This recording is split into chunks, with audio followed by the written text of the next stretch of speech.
স্কুলের বইয়ের ছলে চলছে খেলনার জগৎ চলে।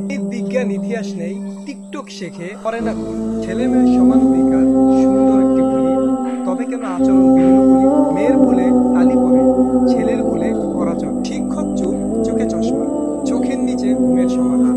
নির্বাক থেকে বলেন শেষে, সমতা মানে দোষ সব ভুলে। বন্ধুত্ব আজ প্রেমের ছায়া, ক্লাসে চলে ভালোবাসার মেলা। স্কুল নয়, মনে হয় সিনেমার ফ্লোর, চোখে কাজল, হাতে গোলাপ, আর সব টিকটকে পড়ে। বাল্যপ্রেমে মস্তিষ্ক জড়ায়, চিন্তা নয় শুধু শরীর জয়। মেয়ের সাজে ছেলের মাতামাতি, শিক্ষা গেল ডাস্টবিনে, শুধু সব নাটক নাটি। শিক্ষা আজ ব্যানারে বাঁধা, সমান অধিকার আধুনিক ছাপা, তবে মূল্যবোধ কোথায় হারায়, মস্তিষ্ক শূন্য মন বেলা গামছা। শিক্ষা নয়, চলছে শোডাউন, স্কুল যেন আধুনিক প্রতিটা টাউন। কোচিং সেন্টার, প্রেমের হাট, শিক্ষার নামে চলছে না। সমতা চাই কিন্তু সঠিক মানে, ভুলের ছলে সমাজ না টানে। স্কুল হোক শিক্ষার আলোয়, পতিতালয় নয়, সচেতন হই সকল বালয়।